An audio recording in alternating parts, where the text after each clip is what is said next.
4 மதுஹபுகள் இன்றைக்கு சுன்னத்துல் ஜமாத்தின் கீழ் நடைமுறையில் இருக்கிறது. ஹனஃபி, ஷாஃபி, மாலிகி, ஹம்பலி. அதில் மாலிக் மதுஹபினுடைய தலைவராக மதிக்கப்படுபவர்தான் இமாம் மாலிக் ரஹ்மத்துல்லாஹி அலைஹி அவர்கள். அவர்கள் தன்னுடைய அல் இஅ்திஸாம் என்கிற நூலில் பாகம் 1 பக்கம் 49 சொல்கிறார்கள், ஃபமா லம் யகுன் யௌம இதின் தீனன். நபிகள் நாயகம் ஸல்லல்லாஹு அலைஹி வஸல்லம் அவருடைய காலத்தில் எது மார்க்கமாக இல்லையோ ஃபலா யகூனுல் யௌம தீனா, அது என்றைக்கும் மார்க்கமாக ஆகாது என்று சொல்கிறார்கள். ஒரு அற்புதமான இலக்கணத்தை, மிக அற்புதமான ஒரு தெளிவுரையை இமாம் மாலிக் ரஹ்மத்துல்லாஹி அலைஹி அவர்கள் வழங்கி இருக்கிறார்கள். எது நபிகள் நாயகம் ஸல்லல்லாஹு அலைஹி வஸல்லம் காட்டி தந்த வழி என்று நாம் முடிவெடுப்பதற்கான ஒரு மிகச் சரியான அளவுகோலை இமாம் மாலிக் ரஹ்மத்துல்லாஹி அலைஹி அவர்கள் சொல்லித் தருகிறார்கள். 400 ஆண்டு காலம் வைத்திருக்கிறோம், 500 ஆண்டு காலம் வைத்திருக்கிறோம், காலமாக செய்கிறோம் என்று நீங்கள் சொல்லாதீர்கள். எங்கள் முன்னோர்கள் இப்படித்தான் செய்தார்கள், எனவே நாங்களும் அதை செய்வோம், இதுதான் நபி வழி என்று தயவு செய்து சொல்லாதீர்கள். எங்கள் இமாம்கள் இப்படித்தான் செய்தார்கள், எனவே எங்கள் இமாம்கள் சொன்ன அடிப்படையில் நாங்கள் செய்வோம், இதுதான் நபி வழி என்று சொல்லாதீர்கள். நபி வழி எது தெரியுமா? சரியான அளவுகோலை இமாம் மாலிக் ரஹ்மத்துல்லாஹி அலைஹி அவர்கள் சொல்கிறார்கள். நபிகள் நாயகம் ஸல்லல்லாஹு அலைஹி வஸல்லம் அவர்கள் வாழுகிற காலத்தில் அவர்கள் எதை சொன்னார்களோ,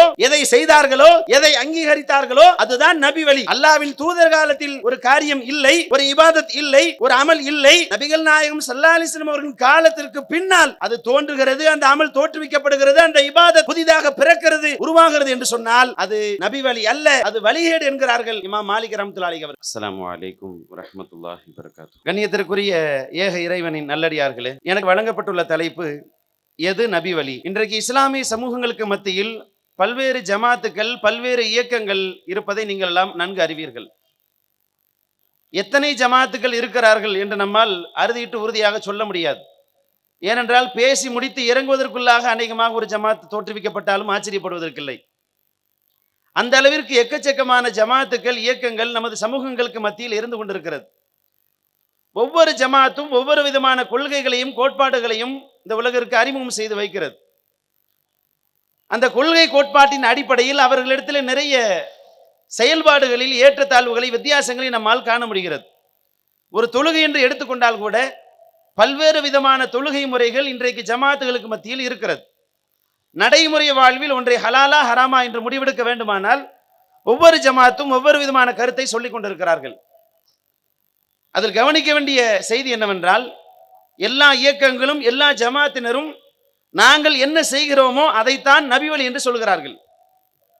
அவர்கள் செய்வது இஸ்லாத்தில் உள்ளதாக இருந்தாலும் இல்லாமல் இருந்தாலும், இஸ்லாத்திற்கும் அதற்கும் தொடர்பே இல்லை என்றாலும் கூட ஒவ்வொரு ஜமாத்தும் தான் செய்கிற செயலை, தான் வைத்திருக்கிற கொள்கை தான் நபி வழி, இதுதான் நபிகள் நாயகம் ஸல்லல்லாஹு அலைஹி வஸல்லம் காட்டி தந்த சரியான வழி, இந்த வழியில் தான் முஸ்லிம்கள் நடக்க வேண்டும், இந்த வழியில் நடந்தால்தான் நாம் சொர்க்கத்திற்கு போக முடியும் என்றுதான் எல்லா ஜமாத்தினரும் பிரச்சாரம் செய்து கொண்டிருக்கிறார்கள். எது நபி வழி என்பதை நாம் எதை வைத்து முடிவெடுப்பது என்று கேட்டால், இன்றைக்கு முஸ்லிம்கள் எதை வைத்து முடிவெடுத்துக் கொண்டிருக்கிறார்கள்?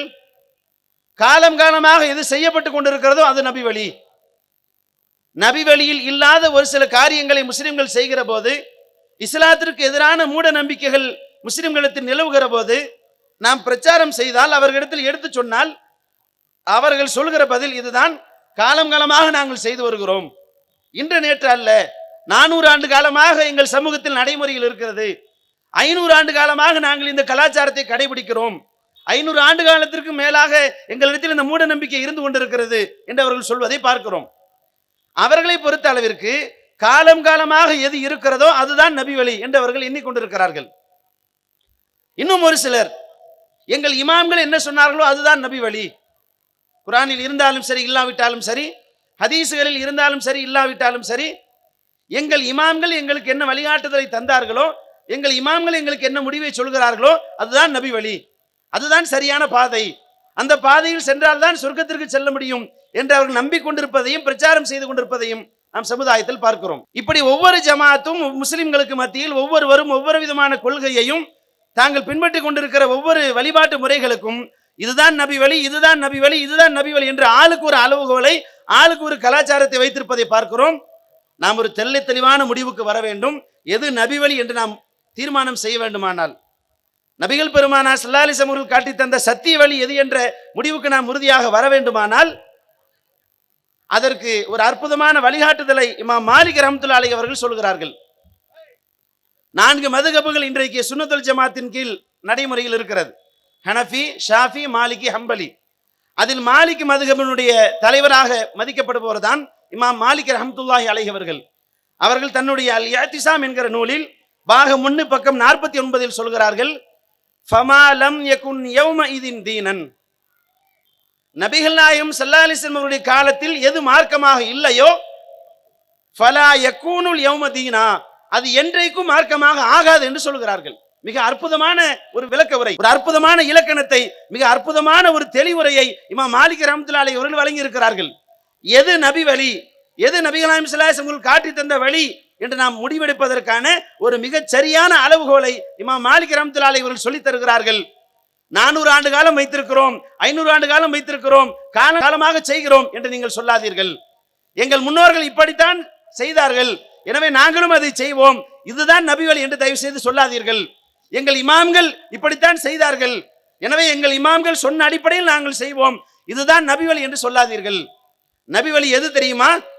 சரியான அளவுகோலை இமாம் மாலிக் ரஹ்மத்துல்லாஹி அலைஹி அவர்கள் சொல்கிறார்கள்.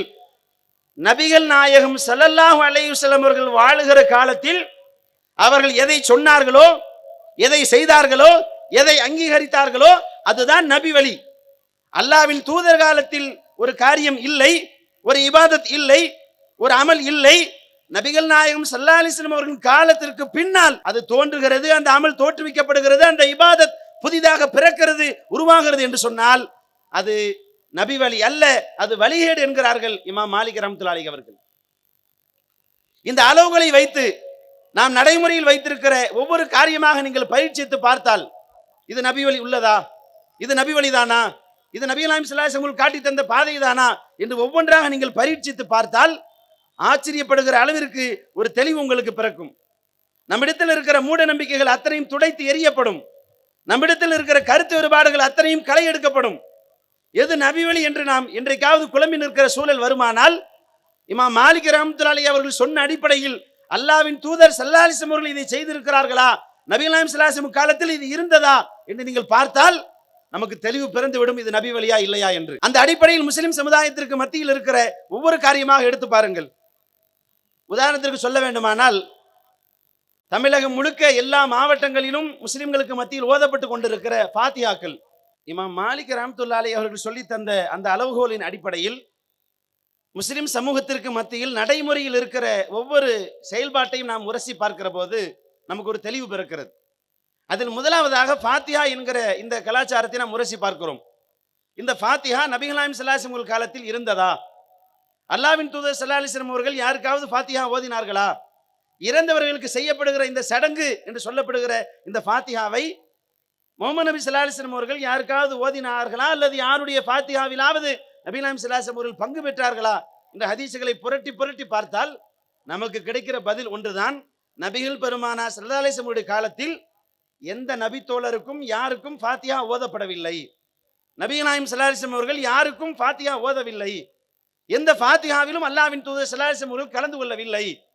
நபிகள் நாயகம் ஸல்லல்லாஹு அலைஹி வஸல்லம் அவர்கள் காலத்தில் ஃபாத்திஹா என்ற ஒரு கலாச்சாரமே இல்லை, அப்படி ஒரு செயல்பாடே இல்லை. அப்படி ஒரு இபாதத்தை, அப்படி ஒரு அமலை, அப்படி ஒரு வழிபாட்டை நபிகள் நாயகம் ஸல்லல்லாஹு அலைஹி வஸல்லம் அவர்கள் காட்டித்தரவே இல்லை என்கிற ஒரு தெளிவு நமக்கு பிறக்கிறது.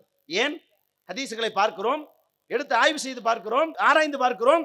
ஒரு இடத்தில் கூட நபிகள் பெருமானார் ஸல்லல்லாஹு அலைஹி வஸல்லம் அவர்கள் இறந்தவர்களுக்கு ஃபாத்திஹா ஓதினார்கள் என்கிற செய்தியை நம்மால் காண முடியவில்லை. கூடுதலாக கவனத்தில் கொள்ள வேண்டிய செய்தி என்னவென்றால், நபிகள் நாயகம் ஸல்லல்லாஹு அலைஹி வஸல்லம் அவர்கள் எதை வழிகாட்டி தந்திருக்கிறார்களோ அதை செய்தால் நமக்கு விடியல் பிறக்கும், அதை செய்தால் நன்மை கிடைக்கும், அதை செய்தால் இந்த உலகத்தில் நாம் வெற்றி பெறுவோம், மறுமையில் வெற்றி பெறுவோம்.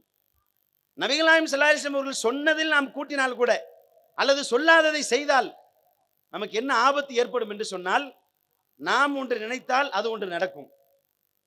நாம் ஒரு திட்டம் போட்டு வைத்தால் அது விளைவு வேறு மாதிரியாகத்தான் போய் முடியும். நன்மைக்காக செய்கிறோம், நல்லதுக்காக செய்கிறோம், இறந்தவர்களுக்கு நாம் ஆற்ற வேண்டிய கடமைக்காக செய்கிறோம், நம்முடைய முன்னோர் மீது நாம் வைத்த பாசத்திற்காக செய்கிறோம் சொல்லித்தான் ஃபாத்திஹாவை முஸ்லிம்கள் ஓதி கொண்டிருக்கிறார்கள். அப்ப இறந்தவர்களுக்கு நன்மை செய்கிறோம், முன்னோர்கள் மீது உள்ள பாசத்தால் ஓதுகிறோம் என்று ஆரம்பித்த இந்த ஃபாத்திஹாவினுடைய விளைவை நாம் பார்த்திருக்கிறோம். ஒரு காலத்தில் நாமும் ஃபாத்திஹா ஓதி கொண்டிருந்தோம். இங்கே அமர்ந்திருக்கிற நம்ம அத்தனை பேருமே ஃபாத்திஹாவில் கலந்து கொண்டவர்கள் தான். அங்கு நடந்திருக்கிற நகைச்சுவையான நிகழ்வுகளை நாம் கண்ணுக்கு முன்னால் பார்த்திருக்கிறோம். தரப்படுகிற தொகைக்கு ஏற்ப ஃபாத்திஹா ஓதப்படும். என்ன தரப்படுகிற தொகைக்கு ஏற்ப ஓதப்படும் அப்படின்னு சொன்னா, யாசீன் வல் குர்ஆனில் ஹகீம் அப்படின்னு ஓதுனாருன்னா 200 ரூபாய் 250 ரூபாய் கொடுப்பாங்கன்னு அர்த்தம். நான் சொல்றது 2010 அந்த டைம்ல. இப்போ ஒரு 7-8 வருஷம் ஆச்சு. இப்போ எவ்வளவு கொடுக்குறாங்கன்னு எனக்கு தெரியல. 2010ல் 250 ரூபா கொடுத்துட்டு இருந்தாங்க.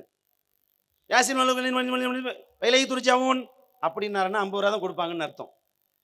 அதாவது இவர் யாசின் தான் ஓதுனாரா வேற என்னமாவது ஓதுனாரா அப்படின்னு தெரியாத அளவுக்கு வேகமா ஓதுனாரு அப்படின்னு சொன்னா இது 50 ரூபாய்க்கு பாத்தியா ஓதிருக்காருன்னு. அப்ப கொடுக்கப்படுகிற தொகைக்கு ஏற்ப பாத்தியா ஓதப்பட்டு அதிலும் இல்லாத பல விதத்துக்கள் இணைக்கப்பட்டு பேரிச்சம்பளத்தை கொண்டு முன்னாடி வைங்க, எலுமிச்சம்பளத்தை வைங்க, குங்குமத்தை வைங்க, தாயத்தை எடுத்து வந்து முன்னாடி வைங்க.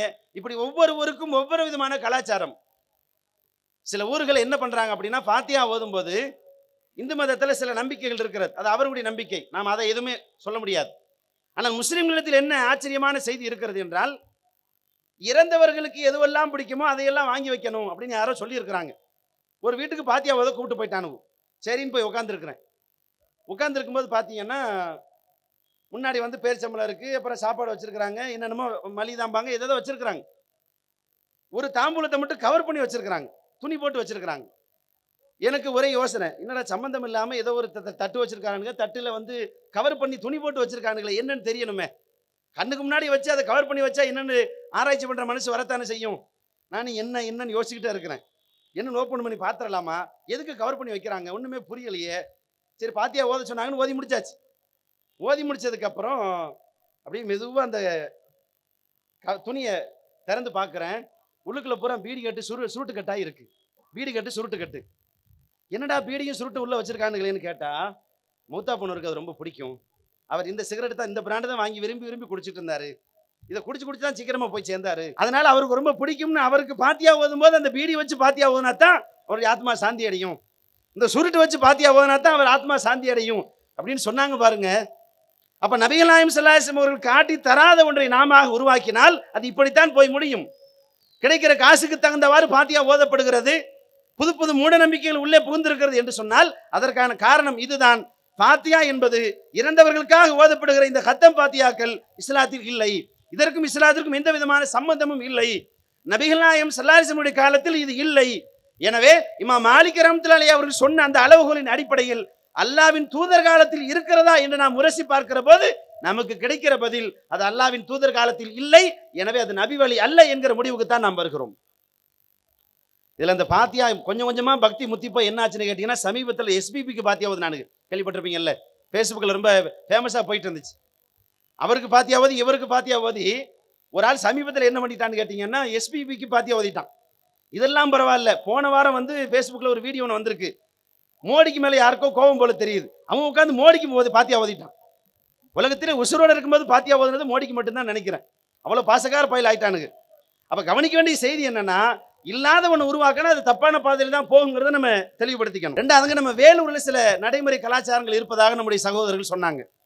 என்னஜி இருக்கு அப்படின்னு கேட்கும்போது பால் பாக் அப்படின்னு சொன்னாங்க. என்ன சொன்னாங்க? பால் பாக் அப்படின்னு சொன்னாங்க. எனக்கு என்ன கேள்வினா, ரோஜா பாக்கு கேள்விப்பட்டிருக்கேன், நிஜாம் பாக்கு கேள்விப்பட்டிருக்கேன், இது என்ன புதுசா பால் பாக்கு அப்படின்னு கேட்டா, அதாவது நபி ஸல்லல்லாஹு அலைஹி வஸல்லம் உடைய முடின்னு சொல்லி யாருடைய முடின்னு தெரியல, ஏதோ ஒரு முடியை கொண்டு வச்சு அதை வச்சு ஊரா திருவிழா எடுத்துட்டு போய் ரவுண்ட் எடுத்துட்டு போய் அதை பாலில் ஊற போட்டு இப்படி நிறைய வித்தியாசமான மூட நம்பிக்கைகளை கடைபிடிக்கிறாங்க நம்ம வேலூர்ல அப்படின்னு சகோதரர்கள் சொன்னாங்க. திருப்பூர்ல இப்படி ஒரு சம்பவம் நடந்துச்சு. ஒரு 5-6 ஆண்டுகளுக்கு முன்னாடி யாரோ ஒருத்தர் நபி ஸல்லல்லாஹு அலைஹி வஸல்லம் முடியை கொண்டு வந்து ஒரு பெரிய அண்டா ஒன்று ரெடி பண்ணி அந்த அண்டாவில் அந்த முடியை ஒரு 5 நிமிஷம் ஊற வச்சு எடுத்து அந்த தண்ணி எடுத்து ஊருக்கே சப்ளை பண்ணாங்க. எல்லாரும் போட்டு வாங்கி குடிச்சானுங்க. ஆனால் என்ன கொடுமைன்னு கேட்டிங்கன்னா, அது எந்த தாத்தாவோட முடியுன்னு தெரியல, கண்டிப்பாக ரசூலாவோட முடியல, அது யாரோட முடியுன்னு தெரியல, எந்த ஷேகோட முடியோ இல்லை நல்ல ஒரு முடியோ கெட்ட ஒரு முடியோ தெரியல, கண்டிப்பாக ரசூல்லா முடியலைங்கிறது மட்டும் நல்லா தெரியும். அப்போ நபிகள் நாயகம் ஸல்லல்லாஹு அலைஹி வஸல்லம் முடி என்கிற பெயரால் நபி ஸல்லல்லாஹு அலைஹி வஸல்லம் முடியை புனிதப்படுத்துகிறோம், அதற்கு மரியாதை தருகிறோம் என்ற அடிப்படையில் இப்படியான மூட நம்பிக்கைகள் முஸ்லிம்களிடத்தில் நிலவி கொண்டிருக்கிறது. இது முறைதானா என்று ஒவ்வொருவரும் யோசிக்க வேண்டும். நபி ஸல்லல்லாஹு அலைஹி வஸல்லம் காலத்திற்கு நாம் பயணிக்கிறோம், ஹதீஸ்களை புரட்டி பார்க்கிறோம். நபிகள் நாயகம் ஸல்லல்லாஹு அலைஹி வஸல்லம் அவர்கள் தன் முடிக்கு இப்படி புனிதம் இருப்பதாக சொன்னார்களா? தன் முடிக்கு இப்படி திருவிழா எடுக்க சொன்னார்களா? தன் முடியில் எங்கெல்லாம் படுகிறதோ அதெல்லாம் புனிதம் என்று அல்லாஹ்வின் தூதர் சொன்னார்களா என்று புரட்டி பார்த்தால், தன்னை புனிதமானவனாக காட்டிக்கொள்ளாத சக மனிதனாக உங்களோடு நானும் ஒருவன் என்று யதார்த்தமான மனிதனாகத்தான் நபி ஸல்லல்லாஹு அலைஹி வஸல்லம் அவர்கள் வாழ்ந்தார்களே தவிர, நான் கால் வைத்த இடம் புனிதமாகிவிடும், என்னுடைய கண்பட்ட இடமெல்லாம் புனிதமாக மாறிவிடும் என்று கதை சொல்லாத ஒரு தலைவர் தான் முஹம்மது ஸல்லல்லாஹு அலைஹி வஸல்லம் அவர்கள். அப்படி உலகத்திற்கு எளிமையை தெளிவை போதித்த ஒரு தலைவரை அந்த தலைவரின் வழியில் நடப்பதாக சொல்லிக் கொள்கிற முஸ்லிம்கள் பால்பாக்கு கொண்டாடுறாங்களே, இது பெரிய அநியாயம் இல்லையா? நம்ம ஊர்ல இது ஆசார் திருவிழான்னு வேற சொல்றாங்க. அப்ப கண்டிப்பாக இந்த திருவிழாக்கள் ஒழிக்கப்பட வேண்டும். ஏனென்றால் இது நபிகள் நாயகம் ஸல்லல்லாஹு அலைஹி வஸல்லம் காலத்தில் இல்லை, நபி வழியில் இல்லை, ஹதீசுகளில் இதற்கு எந்த ஆதாரமும் இல்லை. நபி ஸல்லல்லாஹு அலைஹி வஸல்லம் அவர்கள் என்னுடைய முடி புனிதமானது, எனவே அதை தண்ணீரில் கலக்கி குடியுங்கள், என்னுடைய முடியை ஊர்வலமாக எடுத்துச் செல்லுங்கள், என்னுடைய முடி உங்கள் வீட்டில் இருந்தால் உங்களுக்கு பரக்கத்து கொட்டும் என்றெல்லாம் நபி ஸல்லல்லாஹு அலைஹி வஸல்லம் அவர்கள் சொல்லவே இல்லை. அப்படி எந்த ஹதீஸிலும் இல்லை. எனவே ஹதீஸில் இல்லாத இது போன்ற பிதஅத்துக்கள் கண்டிப்பாக நபி வழி ஆகாது. இவை வழிகேடுகள். இந்த வழிகேடுகள் கண்டிப்பாக ஒழிக்கப்பட்டே ஆக வேண்டும். அடுத்து பார்த்தீங்கன்னா, இந்த தாயத்து என்கிற ஒரு கலாச்சாரம் முஸ்லிம்கள்ட்ட இருக்கு. அது என்ன தாயத்து அப்படின்னு கேட்டீங்கன்னா, அதாவது யாருக்காவது உடம்பு சரியில்லை அப்படின்னா, அல்லது வீட்டில் ஏதாவது ஒரு முசீபத் ஏற்பட்டால், அல்லது குடும்பத்தில் தொடர்ச்சியாக ஏதாவது சிரமத்திற்கு மேல் சிரமம் வந்து கொண்டிருந்தால், நேராக வந்து அஜரத்துக்கிட்ட ஒரு தாயத்தை மந்திரிச்சு கொடுங்க ஆலிம்சா, ஒரு தாயத்தை கொடுங்க, நோய் நொடியெல்லாம் சரியா போகணும், முசீபத்தெல்லாம் காணா போகணும், நம்ம கஷ்டமெல்லாம் தீந்துடணும், எல்லா கஷ்டமும் கரைந்து விடும்படியான ஒரு தாயத்தை கொடுங்க, ஒரு கயிறு மந்திரிச்சு கொடுங்க அப்படின்னு கேட்டு வாங்கிட்டு போவாங்க. ஒரு 5 ஆண்டுகளுக்கு முன்னாடி ஒரு நாள் வந்து இரவு நேரம் ஒரு 11 மணிக்கு மேலே ஒரு ஹாஸ்பிட்டலுக்காக வேண்டி ஒரு சகோதரரை கூட்டிட்டு போக வேண்டிய தேவை ஏற்பட்டுச்சு. நானும் அந்த சகோதரரும் ஹாஸ்பிட்டலுக்கு போகிறோம். போயிட்டு திரும்பி வரும்போது ஒரு காவல்துறை அதிகாரி வழிமறிச்சாங்க. ஒரு கான்ஸ்டபிள் காவல்துறை அதிகாரி வழிமறிச்சு, ஆர்சி புக் இருக்கா, லைசன்ஸ் இருக்கா, இன்சூரன்ஸ் இருக்கா எல்லாமே கேட்டாங்க. எல்லாத்தையும் எடுத்து காமிச்சிட்டோம். எல்லாத்தையும் செக் பண்ணதுக்கப்புறம் நான் அப்போ ஜிப்பா போட்டிருந்தேன். அந்த காவல்துறை அதிகாரி கான்ஸ்டபிள் வந்து என்கிட்ட மெதுவாக சொன்னார், பாய் ஒரு சின்ன உதவி செய்ய முடியுமா அப்படின்னு கேட்டார். சொல்லுங்க சார், செஞ்சிருவோம். இல்லை, சம்சாரம் வந்து சொல் பேச்சு கேட்க மாட்டேங்குது. யார் சம்சாரம்? அவர் சொல்றாரு, அவர் சம்சாரம் சொல் பேச்சு கேட்க மாட்டேங்குதான், அதுக்கு ஏதாவது தாயத்தை ஓதி கொடுக்க முடிஞ்சா கொஞ்சம் கொடுங்களேன், ஏதாவது தாயத்தை மந்திரிச்சு கொடுத்தீங்கன்னா கொஞ்சம் நல்லா இருக்குமே அப்படின்னு. இப்போ நான் அவர்கிட்ட சொன்னேன், ஜி சம்சாரம் சொல் பேச்சு கேட்கலன்னு நீங்கள் தாயத்து போடுறதா இருந்தா துனியாவில் இருக்க பூரா பேரும் போட வேண்டியிருக்கும். ஏன்னா இந்த உலகத்தில் எந்த சம்சாரமும் எந்த புருஷ பேச்சும் கேட்டதில்லை. வரலாற்று அப்படி ஒரு சம்பவம் நடந்ததே இல்லை ஜி. இதுக்கெல்லாம் நீங்கள் தாயத்து போடணும்னு சொன்னீங்கன்னா முதல்ல நான் போடணும், பக்கத்தில் இருக்க ஒரு போடணும், துனியாவில் எல்லா பேரும் தாயத்து போட வேண்டியிருக்கும். ஒரு சிலர்லாம் கையிலிருந்து தலை வரைக்கும் கழுத்து வரைக்கும் தாயத்து போட வேண்டியிருக்கும் ஜி. அவ்வளோ பிரச்சனை இருக்கு ஒவ்வொரு குடும்பத்தில்.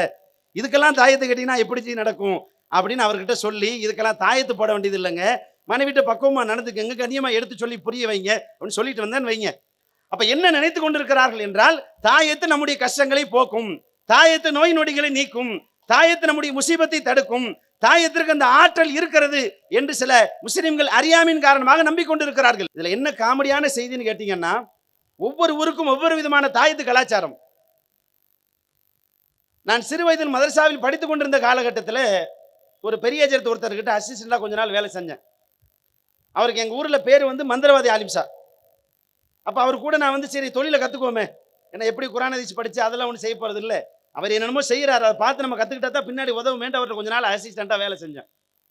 அப்போ என்ன பண்ணுவார்னு கேட்டிங்கன்னா, ஒரு பேப்பர் ஒன்று இருக்கும், அதில் என்ன இருக்குன்னு பார்த்தீங்கன்னா, நீங்கள் தாயத்துன்னு புனிதம்னு நம்புறீங்களே, அதில் என்ன இருக்குன்னு நான் சொல்கிறேன். உங்களுக்கு நம்பிக்கை இல்லைன்னா அந்த தாயத்தை பிரித்து பாருங்கள். பெரும்பாலான தாயத்துக்களில் அபஜது கணக்குன்னு ஒரு கணக்கு வச்சிருக்கிறாங்க, ஒரு முட்டாள்தனமான ஒரு கணக்கு. அந்த கணக்கின் அடிப்படையில் எழுதப்பட்ட ஒரு சில நம்பர்கள் இருக்கும் அந்த பேப்பரில். 2, 3, 7, 22, 12, 32, 42 அப்படின்னு நம்பரா இருக்கும், வேற ஒண்ணுமே இருக்காது.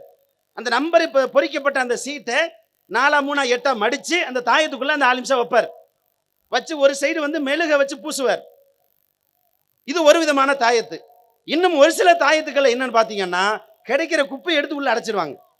முக்கியமா இந்த தர்காக்கள்ல நீங்க வாங்குறீங்கல்ல தாயத்து, நாகூர்ல, ஏர்வாடியில, எந்தெந்த ஊர்ல எல்லாம் தர்காக்கள் இருக்கிறதோ, தர்காவின் வாசலில் தாயத்துக்கள் விற்கப்படுகிறதோ, அந்த தாயத்தை நீங்க பிரிச்சு பாருங்க, உங்களுக்கு பல ஆச்சரியமான பொக்கிஷங்கள் உள்ள இருந்து வரும். என்னன்னு கேக்குறீங்களா? பாய்க்குச்சி உள்ள இருந்து வந்திருக்கு, லாட்டரி சீட்டு உள்ள இருந்து வந்திருக்கு, சினிமா டிக்கெட் உள்ள இருந்து வந்திருக்கு.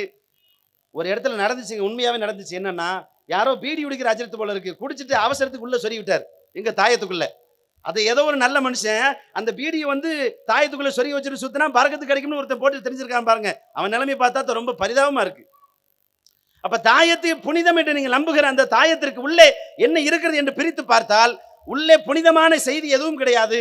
அந்த தாயத்து நம்முடைய கஷ்டத்தை போக்காது. இப்ப இமாம் மாலிக் ரஹ்மத்துல்லாஹி அலைஹி அவர்கள் சொன்ன அடிப்படையில் நபி வழியோடு நாம் உரசி பார்ப்போம். நபிகள் நாயகம் ஸல்லல்லாஹு அலைஹி வஸல்லம் காலத்தில் இருந்ததா என்று உரசி பார்த்தால் நபிகள் நாயகம் ஸல்லல்லாஹு அலைஹி வஸல்லம் அவர்கள் மிகுந்த சிரமப்பட்டு இருக்கிறார்கள். தொடர்ந்து 3 மாத காலம் அல்லாஹ்வின் தூதர் வீட்டில் அடுப்பு எரியவில்லை. அடுத்த வேளை உணவிற்கு கூட வழியில்லாத அளவிற்கு நபிகள் பெருமானார் ஸல்லல்லாஹு அலைஹி வஸல்லம் அவர்கள் வறுமையில் சிக்கி தவித்திருக்கிறார்கள். ஆனால் ஒரு முறை கூட ரசூலுல்லாஹி ஸல்லல்லாஹு அலைஹி வஸல்லம் அவர்கள் தாயத்து போடவில்லை. பல சஹாபாக்கள் வறுமையில் துடிப்பதை அல்லாஹ்வின் தூதர் பார்த்திருக்கிறார்கள். சாப்பிட்டு பல நாட்கள் ஆன நிலைமையில் பல சிரமங்களை அனுபவித்த பல சஹாபாக்கள் நபிகள் நாயகம் ஸல்லல்லாஹு அலைஹி வஸல்லம் அவர்களிடத்தில் வந்து முறையிட்டு இருக்கிறார்கள். எந்த சஹாபிக்கும் நபிகள் நாயகம் ஸல்லல்லாஹு அலைஹி வஸல்லம் அவர்கள் தாயத்து மந்திரித்து போடவில்லை. தாயத்து என்கிற கலாச்சாரத்தை அல்லாஹ்வின் தூதர் ஸல்லல்லாஹு அலைஹி வஸல்லம் அவர்கள் ஒரு நாளும் செய்யவில்லை. இது அல்லாஹ்வின் தூதர் காலத்தில் இல்லவே இல்லை. இதற்கும் இஸ்லாத்திற்கும் எந்த சம்பந்தமும் இல்லை. அப்ப முடிவு என்ன? ரசூலுல்லாஹ் காலத்துல இல்லைன்னா அது நபி வழி அல்ல, அது சுன்னத்து அல்ல, அது வழிகேடு, அது பித்அத் என்பதில் நாம் தெளிவாக புரிந்து கொள்ள வேண்டும். அடுத்து பாத்தீங்கன்னா இந்த மௌலூது, ராத்திபு, கத்தம் பாத்தியா, இப்படி இந்த மாதிரியான கூட்டான விஷயங்கள். அதாவது 10 பேர் போய் என்ன செய்வாங்கன்னா குரான் கானா, நம்ம வேலூர்ல நிறைய அதிகமாக அதுதான் கடைபிடிக்கப்படுகிறது. குரான் கானா, குரான் கானான்னு. இந்த ஊர்ல குரான் கானின்னு சொல்றாங்களாம். மற்ற மாவட்டங்களில் குரான் கானான்னு சொல்லுவாங்க. கானாவோ கானியோ ஏதோ ஒண்ணு. மொத்தத்துல ஒரு 10 பேர் ஒண்ணா உட்காந்து ஆளுக்கு ஒரு ஜூஸ் எடுத்து ஓதுவாங்க. ஓதி என்ன பண்ணுவாங்க? இறந்தவர்களுக்காக ஈசால் சவாப் செய்வாங்க. இறந்தவர்களுக்காக அனுப்பி வைக்கிறோம் என்கிற பெயரில் அதை ஓதுவார்கள். அல்லது இரவு நேரங்களில் ராத்திபுகள் ஓதப்படும். அதே மாதிரி இறந்தவர்களுக்கு நன்மை சேர்ப்பதற்காக, குடும்பத்தில் பரக்கத்தை கொண்டு வருவதற்காக மௌலூதுகள் ஓதப்படுகிறது. இவையெல்லாம் இஸ்லாத்தில் இருக்கிறதா என்று நீங்கள் புரட்டி பார்த்தால் நபிகள் நாயகம் ஸல்லல்லாஹு அலைஹி வஸல்லம் காலத்தில் ராத்திபுகள் இல்லை, மௌலூதுகள் இல்லை.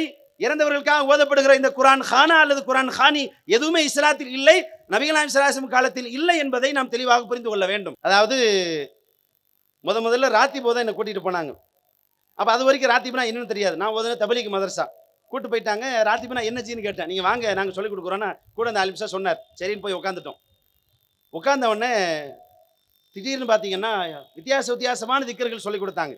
முதல்ல சுபஹானல்லாஹ் சுபஹானல்லாஹ் சுபஹானல்லாஹ் அப்படின்னாரு. சரி, இருக்கிற திக்ர் தான் நம்மளும் சுபஹானல்லாஹ் சுபஹானல்லாஹ் சுபஹானல்லாஹ். அப்புறம் அல்ஹம்துலில்லாஹ் அல்லாஹு அல்லாஹ் அல்லாஹு அல்லாஹ் அல்லாஹு அல்லாஹ் அப்படியே சொல்லி கொடுத்தாங்க. சரி, ஏதோ சொல்றாங்கன்னு சொல்லிக்கிட்டு இருந்தோம். திடீர்னு பார்த்தீங்கன்னா ஹக்குத்து ஹக்கு ஹக்குத்து ஹக்கு ஹக்குத்து ஹக்குன்றாரு. என்னடா ஒண்ணுமே அர்த்தமே இல்லாத மாதிரி இருக்கு. ஹக்குத்து ஹக்கு அப்படின்னா உருது பேசுற மக்கள் நீங்க உங்களுக்குலாம் தெரியும். ஹக்குனா சத்தியம், உண்மை. தூனா உடைய. ஹக்குத்து ஹக்குனா உண்மையுடைய உண்மை, சத்தியத்தின் சத்தியம் அப்படின்னு அர்த்தம். இதை தமிழ்ல யாராவது சொன்னோம்னா நேர கீழ்பாகத்துக்கு கூட்டு போயிடுவாங்க. உண்மையின் உண்மை, உண்மையின் உண்மை, உண்மையின் உண்மை, சத்தியத்தின் சத்தியம், சத்தியத்தின் சத்தியம் அப்படின்னு உங்க வீட்டுக்காரர் வந்து தனியா உட்கார்ந்து இப்படி ஓதிக்கிட்டு இருந்தாருன்னா நீங்க நேரம் என்ன செய்வீங்க? அவங்க அம்மா தாக்கு ஃபோன் பண்ணி உங்க பையனுக்கு ஏதோ ஆச்சு கொஞ்சம் சீக்கிரமா வாங்க அப்படின்னு கூப்பிட்டுருவீங்க இல்லையா? தாய்மார்களுக்கு நான் சொல்றேன். யாராவது நம்ம வீட்டில் இப்படி உட்காந்து தனியா இப்படி சொல்லிக்கிட்டு இருந்தாங்கன்னா அவங்களுக்கு ஏதோ ப்ராப்ளம்னு நம்ம விளங்கிக்குவோம். ஆனா இதை திக்ருன்னு உட்காந்து ஓதிக்கிட்டு இருந்தாங்க. இதுல என்ன ஒரு ஆச்சரியமான செய்தின்னு கேட்டீங்கன்னா அந்த சபைகளை நிறைய ஆச்சரியமான காட்சிகளை பார்த்தோம். திடீர்னு பார்த்தீங்கன்னா லைட்டை கொஞ்ச நேரம் ஆஃப் பண்ணிட்டாங்க. ஆஃப் பண்ணி எல்லாம் எந்திரிச்சு நில்லுங்கன்னாங்க. சரி சொல்றாங்களே, சரி எந்திரிச்சு நிற்போம். நீ எந்திரிச்சு நின்ட்டேன். எந்திரிச்சு நின்னோடனே ஃபர்ஸ்ட் இது தஸ்பீஹ் சொல்லி கொடுத்தாங்க. ஹா ஹூ ஹீ ஹையுன் அப்படின்னு ஆலிம் சார் சொல்லி கொடுத்தாரு. எனக்கு அர்த்தமே புரியல. ஹா அப்படின்னா அது, ஹூ அப்படின்னா அவன், ஹீ அப்படின்னா அவள், ஹையுன் அப்படின்னா உயிரோடு இருக்கிறது. ஹா ஹூ ஹீ ஹையுன், ஹா ஹூ ஹீ ஹையுன், அது அவன் அவள் உயிரோடு இருக்கிறது, அது அவன் அவள் உயிரோடு இருக்கிறது. என்னடா அர்த்தமே வரமாட்டேங்குது. இதை போய் ஒரு திக்ருன்னு சொல்லி கொடுக்குறாங்களே, இது நபி வழின்னு சொல்றாங்களே, கொஞ்சம் மனசுக்குள்ள ஓடுது. சரி சொல்றாங்க, 50 ரூபா கொடுப்பாங்க, 150 ரூபா கொடுப்பாங்க, பரவாயில்ல ஓது, ஹக்குத்து ஹக்கு ஓத வேண்டியதுதான். ஓதிக்கிட்டு இருந்தேன். அப்ப இருட்டில் வேற லைட் ஆஃப் பண்ணிட்டாங்களா. 2வது திக்ரு பாத்தீங்கன்னா ஆ அப்படின்றாரு. இருட்டுக்குள்ள இவனு தெரியாத நம்ம காலம் மிஸ்டானுங்களோ, எதுக்கு திடீர்னு ஒரு ஆகுன்னு கத்துறாரு. அட நல்லா தான் போயிட்டு இருந்துச்சு. அல்லாஹு அல்லாண்டாரு, சுபான் அல்லாண்டாரு, அல்ஹம்துலில்லாஹ், திடீர்னு ஆ அப்படின்றாரு. என்ன ஆலிம்சா ஓங்கி மிஸ்டானுங்களா? பேசாம இருங்க ஆலிம்சா, இது தஸ்பீஹ். என்னது தஸ்பீஹா? உலக வரலாற்றில் இப்படி ஒரு அதிசயமான தஸ்பீஹ் எங்கேயுமே காணாம. என்னப்பா ஒரு அதிசயமான தஸ்பீஹ்னு கேட்டா அல்லாஹ் அப்படின்னு சொல்றது பெருசா இருக்கான். எது? அல்லாங்கிறது பெருசா இருக்கான். அதை சுருக்கி ஷார்ட்டா கூப்பிடுறாங்களாம். அல்லாஹ்வே ஷார்ட் பண்ணியிருக்காங்க. என்ன ஒரு சேட்டை பார்த்தீங்களா? இப்போ நம்ம தமிழ்நாடு தௌஹீத் ஜமாத் அப்படின்னு சொல்றதுக்கு பெருசா இருக்கு. தாத்தாஜா டிஎன்டிஜேன்னு சொல்றோம். அதுல ஒரு அர்த்தம் இருக்கு. அப்படி சொன்னா ஒன்றும் தப்பும் கிடையாது, பரவாயில்ல சொல்லிட்டு போறோன்னு வைங்க. அதுக்காக அல்லாங்கிற வார்த்தையில போய் ஷார்ட் பண்ண முடியுமா? என்னங்க இது அநியாயமா இருக்கு. அல்லாங்கிறத இருக்கிறதே 2-3 எழுத்து தானுங்க, அதுல என்ன சுருக்கிறதுக்கு வேண்டி கிடக்குன்னு கேட்டா அல்லாஹ் என்பதை ஷார்ட் பண்ணி ஆ அப்படி சொல்லி இருக்கிறாங்க. அதுக்கடுத்த திக்ரு ஆலிம் சார் சொல்லி கொடுத்தார். என்ன சொல்லி கொடுத்தாரு? ஹய்யுல் கையூம் ஹய்யுல் கையூம் ஹய்யுல் கையூம் அப்படி சொல்லி கொடுத்தார். பொதுவாக இந்த ராத்திபு மஜ்லிஸ்கள் என்ன ஆகும்னு கேட்டீங்கன்னா, அதாவது 5 கிலோமீட்டர் வேகத்தில் ஆரம்பிச்சு அப்படியே படிப்படியாக வேகமாக போகும். எனக்கு பக்கத்துல அந்த ஹவுஸ் ஓனர் வீட்டுக்காரர் உட்கார்ந்து இருக்கிறார். அவருக்கு சரியா சொல்ல வர மாட்டேங்குது. வேகமா ஆன உடனே ஹையுல் கையும் ஹையுல் கையும் ஹையுல் கையும் ஹையுல் கையும் ஹையுல் கையும். அவர் கொஞ்ச நேரம் கழிச்சு என்ன சொல்ல ஆரம்பிச்சாருன்னா கையும் கையும் கையும் கையும் கையும் கையும் கையும் கையும் கையும் கையும் கையும் கையும் கையும்ட்டாரு. நான் அவர்கிட்ட ஜி அது கையும் கையும் இல்ல ஜி ஹையுல் கையும் கையும் கையும் கையும் கையும் கையும் கையும் கையும் கையும் கையும் கையும் கையும் கையும் அப்படிங்கிறார். அதாவது என்னென்ன இது மாதிரியான சூழ்நிலைகள் ஏன் வருகிறது என்று கேட்டால், நபிகள் நாயகம் ஸல்லல்லாஹு அலைஹி வஸல்லம் காலத்தில் இந்த ராத்திபுகள் இருக்கிறதா, இந்த மௌலூதுகள் இஸ்லாத்தில் உள்ளதுதானா என்று நீங்கள் தேடி பார்த்தால், நபிகள் நாயகம் ஸல்லல்லாஹு அலைஹி வஸல்லம் காலத்திற்கு இமாம் மாலிக் ரஹ்மத்துல்லாஹி அலைஹி அவர்கள் சொன்ன அந்த அளவுகோலின் அடிப்படையில் அல்லாஹ்வின் தூதர் காலத்தில் இந்த ராத்திப் இருந்ததா, அல்லாஹ்வின் தூதர் காலத்தில் இந்த மௌலூத் இருந்ததா, அல்லாஹ்வின் தூதர் காலத்தில் இந்த குர்ஆன் கானாக்கள் இருந்ததா என்று நீங்கள் வரலாற்றை புரட்டி பார்த்தால், ஹதீஸ் கிதாபுகளில் தேடி பார்த்தால் அப்படி ஒரு சம்பவம் நடக்கவே இல்லை. நபிகள் நாயகம் ஸல்லல்லாஹு அலைஹி வஸல்லம் அவர்கள் ராத்திப் என்று ஒன்று ஓதியதே இல்லை. அல்லாஹ்வின் தூதர் காலத்தில் மௌலூது இல்லவே இல்லை என்று நமக்கு தெளிவாக தெரிகிறது. இதுல இந்த மௌலூது மஜ்லிஸ்ல நடந்த ஒரு சில நிகழ்வுகள். முதல்ல மௌலூது ஓத போயிருக்கிறேன். அப்ப மௌலூது ஓதிக்கிட்டு இருக்கும்போது என்ன பண்ணாங்கன்னா, ஒரு குறிப்பிட்ட பைத்து வரும். அந்த பைத்து ஜிப்ரீல் அலைஹிஸ்ஸலாம் அவங்க ரசூலுல்லாஹி ஸல்லல்லாஹு அலைஹி வஸல்லம் அவங்களை பார்த்து படிச்சாங்க அப்படின்னு பொய்யாக இட்டுக்கட்டி எழுதப்பட்டிருக்கிறது. அந்த பைத்து வரும்போது என்ன செஞ்சாங்கன்னா, எல்லாரும் எந்திரிச்சு நில்லுங்கன்னாங்க. எனக்கு தெரியல எதுக்கு எந்திரிச்சு நிக்க சொன்னாங்கன்னு தெரியல. சரி முதல்ல போயிருக்கிறோம், எல்லாரும் எந்திரிக்க சொல்றாங்க, எந்திரிச்சு நின்னாச்சு. இன்னும் உடனே ஒருத்தர் கையை பிடிச்சிக்கிட்டாங்க, கையை பிடிச்சிக்கிட்டு டான்ஸ் ஆடினாங்க. யா சய்யிதி யா ரசூலல்லாஹி குது பியதி மாலி சிவாக வலா அல்வி இலா ஹதி ஃபஅன்த நூருல் ஹுதா ஃபீ குல்லி காயினத்தின் வஅன்த சிர்ருன் நதா யா கைர முஅ்தமதி. இப்படி டான்ஸ் ஆடினாங்க. எதுக்குன்னு எனக்கு ஒன்றும் புரியல. வெளியே வந்தவொடனே கேட்டேன், அலிம்சா இது மாதிரி எந்திரிச்சிருந்தீங்க, எந்திரிச்சிருந்து ஒரு டைப்பாக டான்ஸ் ஆடினீங்களே, அது பெல்லி டான்ஸா இல்லை ரேபரே டான்ஸா, இன்னமும் பேர் சொல்லுவாங்க, என்னன்னு தெரியல, எதுக்கு அந்த எந்திரிச்சிடணும், எதுக்காக டான்ஸ் ஆடணும்? அப்பதான் சொன்னாரு, அந்த குறிப்பிட்ட பைத்தை நாம ஓதும்போது நபிகள் நாயகம் ஸல்லல்லாஹு அலைஹி வஸல்லம் அவர்கள் ஆஜராகுகிறார்கள். எங்கப்பா ஆஜராகிறாங்க? நம்ம ஓதுற சபைக்கு வந்தாங்க. அங்கதானப்பா நான் இருந்தேன், உங்க கூட தானே நான் இருந்தேன். நீங்க மட்டும் ரசூலுல்லாஹ்வை பார்த்துருக்கிறீங்க, எனக்கு சொல்லல, பார்த்தீங்களா? உங்க கூட தானே வந்தேன். பொய்யுங்க, ரசூலுல்லாஹ் வந்ததா நம்புறாங்க. அந்த குறிப்பிட்ட பைத்தை ஓதுகிற போது நபிகள் நாயகம் ஸல்லல்லாஹு அலைஹி வஸல்லம் அவர்கள் ஆஜராகிறார்கள் என்று நம்புகிறார்கள். எனவே அல்லாஹ்வின் தூதருக்கு மரியாதை செய்கிறோம் என்கிற பெயரில் எந்திரிச்சு நிற்கிறாங்க. ஏன் எந்திரிச்சு நிற்கிறீங்கன்னு கேட்கும்போது அதுக்கு அவங்க சொன்ன பதில் என்ன தெரியுமா? நபி ஸல்லல்லாஹு அலைஹி வஸல்லம் அவர்கள் வருகிறார்கள், எனவே மரியாதைக்காக எழுந்து நிற்கிறோம். அதுவும் நபி வழிக்கு முரண். ரசூலுல்லாஹி ஸல்லல்லாஹு அலைஹி வஸல்லம் அவங்க தனக்காக எழுந்து நிற்க கூடாது என்று தடுத்தார்கள். அப்ப நபி வழிக்கு முரணாக ஒன்றை ஆரம்பித்தால் அது முரணாகத்தான் போய் முடியும் என்கிற காட்சியை நம்ம பார்க்கிறோம். கவனத்தில் கொள்ள வேண்டிய செய்தி என்ன அப்படின்னு சொன்னா, ஒரு விஷயம் நபி வழியா இல்லையா, சுன்னத்தா பிதாத்தா என்று முடிவெடுக்க வேண்டுமானால் மாலிக் ரஹ்மத்துல்லாஹி அலைஹி அவர்கள் சொன்ன அடிப்படையில் நபிகள் நாயகம் ஸல்லல்லாஹு அலைஹி வஸல்லம் காலத்திற்கு போய் அல்லாஹ்வின் தூதர் சொன்ன அடிப்படையில் இது இருக்கிறதா, அல்லாஹ்வின் தூதர் காலத்தில் இது இருக்கிறதா, ஹதீஸ்களில் இருக்கிறதா என்று புரட்டி பார்த்தால் நமக்கு தெளிவு பிறந்துவிடும். இது நபி வழியா இல்லையா, இது சுன்னத்தா பிதாத்தா என்கிற தெளிவு நமக்கு பிறந்துவிடும். எப்போது அந்த தெளிவு நமக்கு பிறந்து விடுகிறதோ, இது சுன்னத்து தான் என்று தெரிந்துவிட்டால் உயிரை கொடுத்தேனும் அந்த சுன்னத்தை நிலைநாட்டுவோம். இது சுன்னத் இல்லை, இது நபி ஸல்லல்லாஹு அலைஹி வஸல்லம் காலத்தில் நடைமுறையில் இல்லை, இது பிதாத்து தான் என்று தெரிந்தால் என்ன நடந்தாலும் சரி, ஊர் எதிர்த்தாலும் உலகம் எதிர்த்தாலும் என்ன பிரச்சனை வந்தாலும் சரி, அந்த பிதாத்தை செய்ய மாட்டோம் என்கிற உறுதி ஒவ்வொரு தௌஹீத் சகோதரனுக்கும் வேண்டும், ஒவ்வொரு முஸ்லிமுக்கும் வேண்டும். இப்ப முக்கியமாக மாற்று மத சகோதர சகோதரிகள் அதிகம் இந்த பகுதியில் வசிக்கின்ற காரணத்தினால் என்னுடைய உடன்பிறவா சகோதர சகோதரிகளான இந்து மதத்தை சார்ந்த கிறிஸ்தவ மதத்தை சார்ந்த அண்ணன் தம்பிகள் அக்கா தங்கைகள் சகோதர சகோதரிகளுக்கு ஒரு சில செய்திகளை நான் சொல்ல கடமைப்பட்டிருக்கிறேன். என்ன செய்தி என்று சொன்னால், நபி வழி என்று சொல்கிறார்களே, 1400 ஆண்டுகளுக்கு முன்னால் வாழ்ந்து மறைந்த ஒரு தலைவர் இன்றைக்கு என்ன பிரச்சனைகளுக்கு தீர்வை சொல்லிவிடப் போகிறார்? 1400 ஆண்டுகளுக்கு முன்னால் அரபு நாட்டின் பாலைவனத்தில் பிறந்து அந்த பகுதியில் வாழ்ந்து மறைந்த ஒரு தலைவரால் இன்றைய நவீன உலகத்தில் விஞ்ஞான யுகத்தில் வாழ்ந்து கொண்டிருக்கிற நாம் சந்திக்கின்ற பிரச்சனைகளுக்கு அப்படி என்ன தீர்வை அவரால் தந்துவிட முடியும், அப்படி என்ன வழிகாட்டுதலை அவரால் வழங்கிவிட முடியும் என்கிற ஒரு சந்தேகம் மாற்று மத சகோதரர்களுக்கு எழலாம். அப்படி வந்தாலும் அது தவறில்லை. அதற்கான பதில் என்னவென்று சொன்னால், இந்த உலகத்தில் பல அறிஞர்களால் சாதிக்க முடியாததை, பல அறிஞர்களால் தீர்த்து வைக்க முடியாததை, பல அரசாங்கங்களால் சாதிக்க முடியாத பல சாதனைகளை தன்னந்தனி மனிதராக நபிகள் நாயகம் ஸல்லல்லாஹு அலைஹி வஸல்லம் அவர்கள் சாதித்து காட்டியிருக்கிறார்கள் என்பதுதான் நம்முடைய தெளிவான பதில். தீர்க்க முடியாத பல பிரச்சனைகளுக்கு நபி வழியில் உங்களுக்கு தீர்வு கிடைக்கும். அரசாங்கங்கள் எந்த இடத்தில் தோற்று போகிறதோ, பல மெத்த படித்த மேதாவிகள் பல அறிஞர்கள் எந்த இடத்தில் திணறி நிற்கிறார்களோ, வழிகாட்ட முடியாமல் வழி தெரியாமல் படித்தவர்கள் மேதைகள் எந்த இடத்தில் திணறி நிற்கிறார்களோ அந்த இடத்தில் நபி வழியை எடுத்து நடங்கள், நபி வழியை புரட்டி பாருங்கள், உங்களுக்கு சரியான தெளிவு பிறக்கும், பாதை கிடைக்கும். அதற்கு நான் 2 உதாரணங்களை சொல்கிறேன். முதலாவது, மனிதனுக்கு மனிதன் ஏற்றத்தாழ்வு கற்பிக்கிற இந்த கொடுமையான செயல் என்னென்ன அடிப்படையில் நடைபெறுகிறது?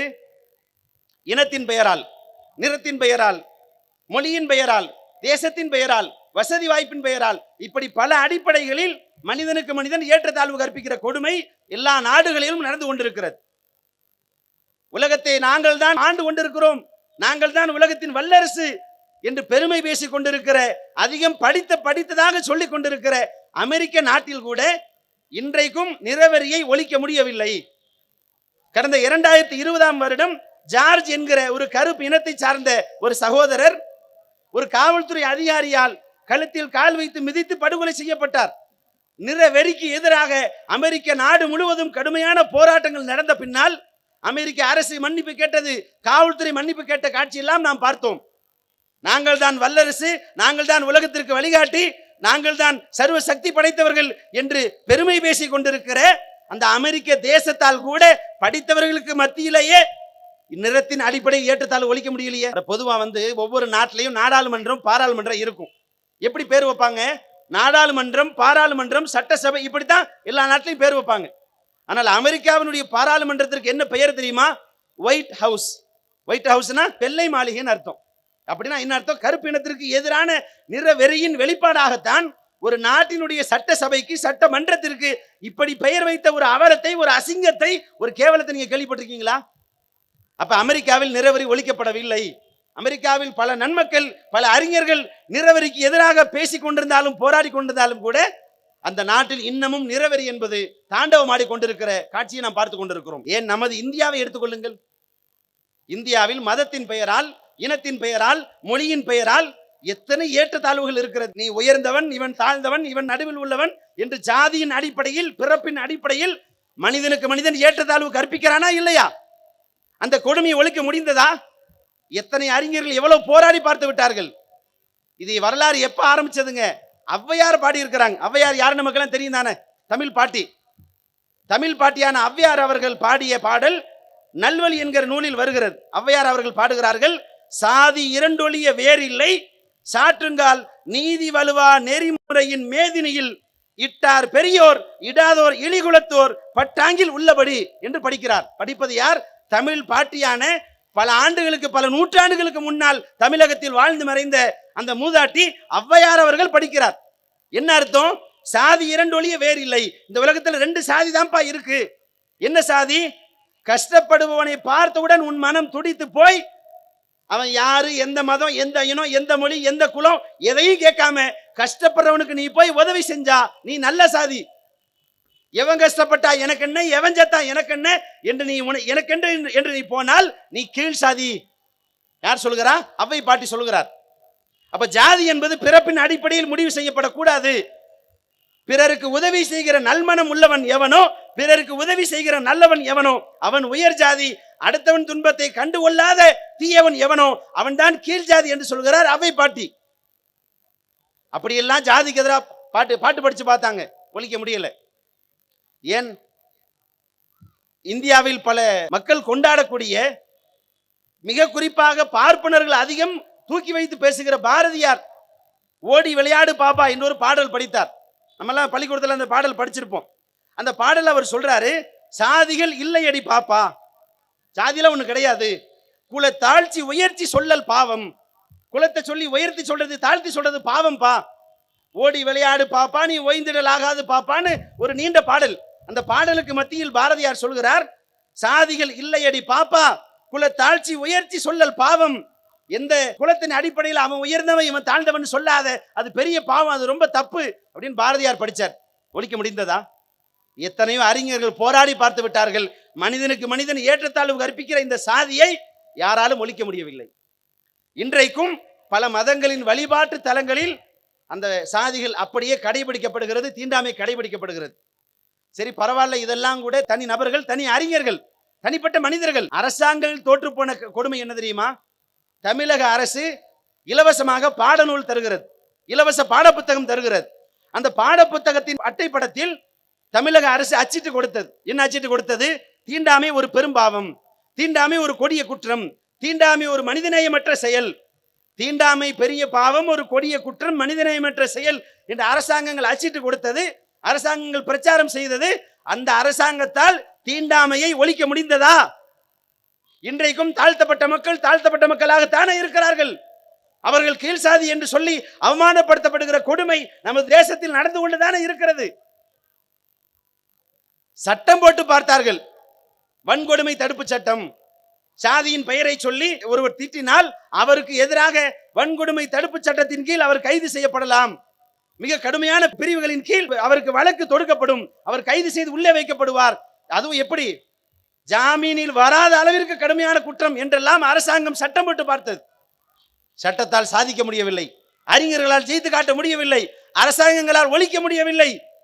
அப்படிப்பட்ட இந்த சாதியை 1400 ஆண்டுகளுக்கு முன்னால் வாழ்ந்து மறைந்த தலைவர் முகமது நபி ஸல்லல்லாஹு அலைஹி வஸல்லம் அவர்கள் அற்புதமான தன் வழிகாட்டுதலால், இறைவனிடமிருந்து பெற்ற வேதத்தின் அடிப்படையில், படைத்தவனிடமிருந்து பெற்ற சத்திய கருத்துக்களின் அடிப்படையில் மிக அற்புதமான முறையில் ஒழித்து காட்டியிருக்கிறார்கள். அதற்கு என்ன ஆதாரம் தெரியுமா? இங்க அமர்ந்திருக்கிற நாங்கள் அத்தனை பேருமே எங்கு பிறந்தோம், என்ன இனத்தில் பிறந்தோம், எந்த கவலையும் எங்களுக்கு இல்லை. பல மக்கள் இங்க இருக்கிறோம். இப்ப உதாரணத்துக்கு பேசிக் கொண்டிருக்கிற எனக்கு உருது ஒண்ணுமே தெரியாது. இங்க இருக்கிற நிறைய பேருக்கு உருது நல்லா தெரியும். இப்ப மொழியின் அடிப்படையில் ஏற்றத்தாழ உருது பேசுற முஸ்லீம், வசந்த முஸ்லீம், தமிழ் பேசுற முஸ்லீம், தாழ்ந்த முஸ்லீம் யாராவது சொல்லுவாங்களா? கிடையாது. இஸ்லாமிய மார்க்கத்தின் அடிப்படையில் அனைத்து மொழிகளும் சமமானவை. இந்த ஒரு முக்கியமான செய்தியை சொல்லணும். என்ன அப்படின்னா, இப்ப சமீப காலமாக நமது தமிழகத்தில் ஒரு புதிய பைத்தியம் ஒன்று உருவாகி கொண்டிருக்கிறது. அது என்ன பைத்தியம் என்றால் தமிழ் பைத்தியம். அது என்னப்பா தமிழ் பைத்தியம் அப்படின்னு கேட்டீங்கன்னா, தமிழ் தமிழ் தமிழ் பேச ஆரம்பிச்சிருக்கிறாங்க. கல் தோன்றி மண் தோன்றா காலத்தே முன் தோன்றிய மூத்த குடி தமிழ். ஒரு மொழியை நேசிப்பது தவறல்ல, ஆனால் மற்ற மொழிகள் அனைத்தையும் விட என் மொழிதான் சிறந்தது, என் மொழிதான் உயர்ந்தது என்று ஒருவன் பேசினால் அது தவறு, அது கண்டிக்கப்பட வேண்டும். இஸ்லாம் காட்டுகிற வழிகாட்டுதல் என்ன? அனைத்து மொழிகளும் சமமானவை, எந்த மொழியும் உயர்ந்ததும் அல்ல, எந்த மொழியும் தாழ்ந்ததும் அல்ல. அது என்னப்பா மொழியில என்னப்பா வசதி, என்ன தாழ்த்தி? எப்படி மொழி வசந்ததாகும்? மனிதன் தன் வசதிக்காக தான் பேசுவது பிறருக்கு புரிய வேண்டும் என்பதற்காக, தான் விரும்புகிற கருத்தை சொல்வதற்காக மொழியை கண்டுபிடித்தான், மனிதன் உருவாக்கி கொண்டான். 1000 ஆண்டுகளுக்கு முன்னால், பல்லாயிரம் ஆண்டுகளுக்கு முன்னால் கண்டுபிடிக்கப்பட்டதால் தமிழ் உயர்ந்ததும் அல்ல, நேற்று பிறந்ததால் உருது தாழ்ந்ததும் அல்ல. தமிழும் சமம்தான், உருதுவும் சமம்தான், ஹிந்தியும் சமம்தான், மலையாளமும் சமம்தான். இந்த உலகத்தில் இருக்கிற எந்த மொழிக்கும் எந்த உயர்வும் கிடையாது, எந்த தாழ்வும் கிடையாது. அனைத்து மொழிகளும் சமமானவை என்கிற ஒரு அற்புதமான கோட்பாட்டை சொல்லிக் கொடுத்தார்கள் முஹம்மது நபி ஸல்லல்லாஹு அலைஹி வஸல்லம் அவர்கள். இறுதி ஹஜ்ஜின் போது அல்லாஹ்வின் தூதர் ஸல்லல்லாஹு அலைஹி வஸல்லம் அவர்கள் மொழி வெறியில் மூழ்கி திளைத்து போன அரபு மக்களுக்கு மத்தியில் பிரச்சாரம் செய்தார்கள். லா ஃபضل லி அஜமியின் வலா அரபியின் வலா ஃபضل லி அரபியின் அலா அஜமியின். அந்நிய மொழி பேசுபவனை விட ஒரு அரபிக்கோ, ஒரு அரபியை விட அந்நியனுக்கோ எந்த ஏற்றத்தாழ்வும் கிடையாது, எந்த உயர்வும் கிடையாது. நீ அரபி பேசுனதுனால நீ உயர்ந்தவன் ஆயிர முடியாது, நீ அந்நிய பாஷை பேசுனதுனால நீ உயர்ந்தவன் ஆயிர முடியாது. நல்ல கவனத்தில் வைக்கணும். யாருக்கிட்ட அல்லாஹ்வின் தூதர் ஸல்லல்லாஹு அலைஹி வஸல்லம் அவங்க சொல்றாங்க தெரியுமா? மொழி வெறியில் நாடி நரம்பெல்லாம் ஊறி போய் கிடக்கிறார்களே, அப்படி வாழ்ந்த சமுதாயம் அவர்கள். அரபு மக்கள் யாருன்னு நினைக்கிறீங்க? இன்னைக்கு தமிழ் தமிழ் பேசிக்கிட்டு இருக்காங்களே, இதெல்லாம் லேசான பைத்தியம் தான். அன்னைக்கு அரபு மக்களுக்கு பிடிச்சிருந்த மொழி வெறி என்பது முற்றி போன பைத்தியம். அது என்ன முற்றி போன பைத்தியம் என்று கேட்கிறீர்களா? பொதுவாங்க நம்ம எல்லாரும் என்ன சொல்லுவோம்? அடுத்த மொழி பேசுறவங்களை ஆங்கில மொழி பேசுகிறார், மலையாள மொழி பேசுகிறார், ஹிந்தி மொழி பேசுகிறார், இப்படி சொல்லுவோம். நான் அரபு நாட்டுக்காரன் என்ன பேர் வச்சான் தெரியுமா? அவன் மொழி பேசினா அவனுக்கு பேர் அரபி, அதாவது அரபி மொழி பேசுறவர். அடுத்த பாஷை அந்நிய பாஷை பேசினா அதுக்கு என்ன பேர் வச்சான் தெரியுமா? அஜமி. அஜமினா என்ன அர்த்தம்? ஊமைன்னு அர்த்தம். அஜமினா என்ன அர்த்தம்? ஊமை. ஏன் ஊமன் ஏன்டா சொல்றான் அப்படின்னு பார்த்தா, அதாவது என் பாஷை மட்டும்தான் பாஷை, என் மொழி மட்டும்தான் மொழி, மீதி உலகத்துல எதுவும் மொழி கிடையாது, அதை நான் மொழின்னு ஏத்துக்க முடியாது. அதாவது இதெல்லாம் அந்த காலத்துலங்க, நபி ஸல்லல்லாஹு அலைஹி வஸல்லம் அவர்கள் வாழ்ந்த காலத்தில் இதையெல்லாம் போராடி மாற்றி விட்டார்கள். அப்படியெல்லாம் மாறிவிட்டாலும் கூட உள்ளுக்குள்ள இருக்கிற அந்த அரபியின் மீதான பாசமும் மோகமும் இன்னமும் கொஞ்சம் கொஞ்சம் அந்த அரபு மக்களிடம் ஒட்டி கொண்டுதான் இருக்கிறது. எந்த அளவுக்கு என்று சொன்னால், இன்றைக்கும் கூட அரபு நாட்டில் பேசுனீங்கன்னா, அரபு மக்கள்கிட்ட நீங்க பேசி பார்த்தீங்கன்னா, அந்நிய மொழியின் ஒரு வார்த்தை கூட உங்க மொழியில கலந்துடக்கூடாது, அவ்வளவு தெளிவா இருக்கிறாங்க. இப்ப நம்ம தமிழ்நாட்டில் கொஞ்சம் பேர் வந்து ஆங்கிலம் கலக்காம பேசணும்னு பேசிட்டு இருக்காங்க இல்லையா? அது மாதிரி அரபு நாட்டுக்காரன் எப்படி இருக்கான்னு கேட்டீங்கன்னா, அந்நிய மொழியின் ஒற்றை வார்த்தை கூட தன் மொழிக்குள் வந்து விடக்கூடாது. அப்படி மீறி வர்றதா இருந்தா அதை அரபு மாதிரி மாத்தி சொல்லுவான்.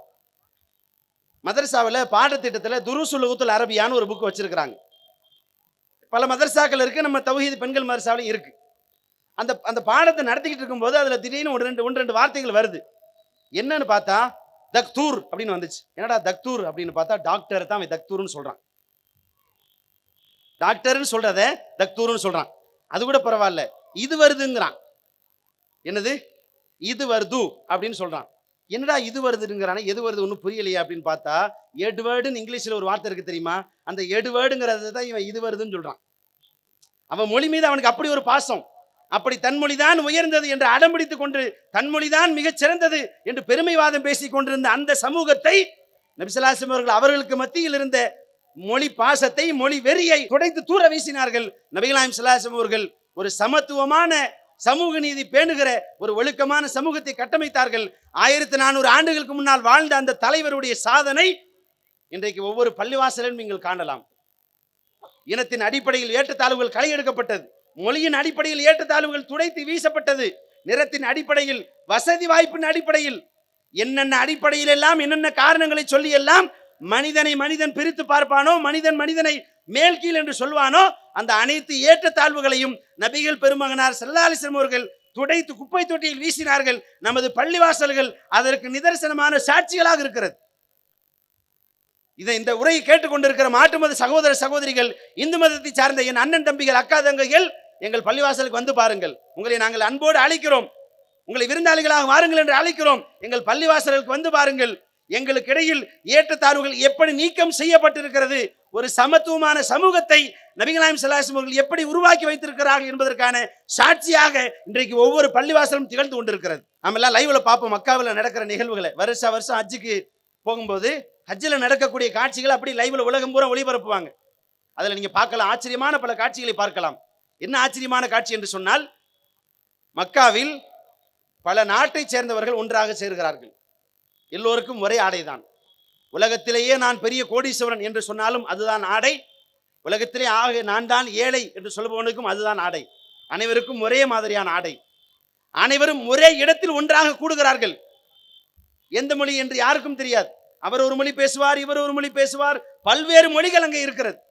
அனைத்து மொழி பேசுகிற மக்களும் ஒன்றாக கூடுகிறார்கள்.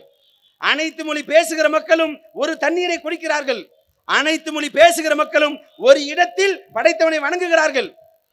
உலகத்தில் பல நாடுகளில் பல இனங்களில் பிறந்திருக்கிற பல மக்கள் அனைவரும் இஸ்லாத்தை நோக்கி வந்து முஸ்லிம் என்ற அடிப்படையில் சகோதரர்களாக மாறி ஒன்றாக நிற்கிறார்களே, அவர்களிடத்தில் இருந்த நிறவெறி காணாமல் போனது, மொழிவெறி காணாமல் போனது, இனத்தின் பெயரால் அவர்கள் வைத்திருந்த ஏற்றத்தாழ்வு காணாமல் போனது, ஜாதி வேறுபாடு காணாமல் போனது, மேல் ஜாதி கீழ் ஜாதி ஒளிந்தது, குப்பை தொட்டியில் வீசப்பட்டது.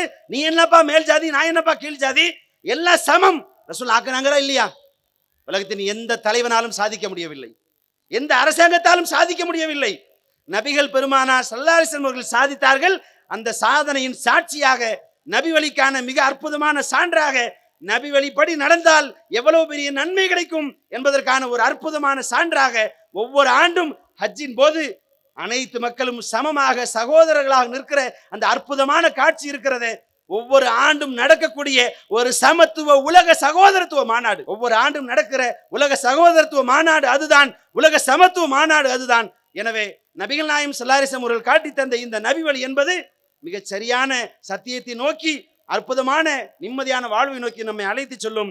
எனவே நபி வழிப்படி நாம் நடப்போம். அதற்கு எல்லாம் அல்ல இறைவன் அருள் புரிவானாக என்கிற பிரார்த்தனையோடு எனது உரையை நிறைவு செய்கிறேன். வாஹதவனா அல்ஹம்துலில்லாஹி ரப்பில் ஆலமீன். அஸ்ஸலாமு அலைக்கும் வரஹ்மத்துல்லாஹி வபரகாத்துஹு. இஸ்லாம் மற்றும் சமுதாய செய்திகளை அறிந்து கொள்ள தமிழ்நாடு தௌஹீத் ஜமாஅத் யூடியூப் பக்கத்தை உடனடியாக சப்ஸ்கிரைப் செய்து கொள்ளுங்கள். மேலும் பெல் பட்டனையும் கிளிக் செய்து கொள்ளுங்கள்.